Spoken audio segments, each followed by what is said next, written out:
মাশরাফির পর এবার পাপনের বাড়িতে আগুন দিল দুর্বৃত্তরা। এই নিয়ে বিস্তারিত জানতে হলে ভিডিওটি না টেনে শেষ পর্যন্ত দেখতে থাকুন। আর আপনি যদি আমাদের চ্যানেলে নতুন হয়ে থাকেন তাহলে এখনই সাবস্ক্রাইব করে রাখুন। আর ইতিমধ্যে সাবস্ক্রাইব করে থাকলে আপনাকে অসংখ্য ধন্যবাদ। আজ দুপুরে মাননীয় প্রধানমন্ত্রী শেখ হাসিনার পদত্যাগ ও দেশ ছেড়ে পালানোর পর আনন্দের মিছিল নেমেছে ছাত্র জনতার মাঝে। শেখ হাসিনার পালানোর মধ্য দিয়ে বিজয় হলো ছাত্র ও জনতার।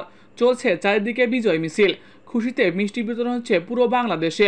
এর মধ্য দিয়ে 1971 সালের পর আবারও একবার দেশকে স্বাধীন করল বাংলার জনগণ। বিদায় নিল স্বৈরাচার সরকার। বাংলাদেশের সেনাপ্রধানের বক্তব্যের মাঝে নিশ্চিত হয় আল্লাহ ছাড় দেয় কিন্তু ছেড়ে দেয় না।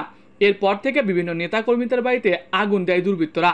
সেই তালিকায় যুক্ত হয় বাংলাদেশের সাবেক তারকা ক্রিকেটার ও মাশরাফি বিন মুর্তজা।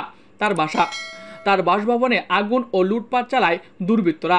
অন্যদিকে এবার বিসিবির সভাপতি ও বর্তমান ক্রীড়ামন্ত্রী নাজমুল হোসেন পাপনের বাসায় আগুন দিয়েছে দুর্বৃত্তরা। সেই বাসায় ছিলেন না পাপন। জানা গেছে দেশ থেকে পালিয়েছেন পাপন। প্রিয় দর্শক, মাশরাফির পর পাপনের বাসায় আগুন, এটা দেখে আপনার কেমন লাগছে কমেন্ট করে জানিয়ে দিন। এছাড়াও সকল ধরনের সংবাদ সবার আগে পেতে হলে আমাদের চ্যানেলটি সাবস্ক্রাইব করতে ভুলবেন না। ধন্যবাদ সবাইকে।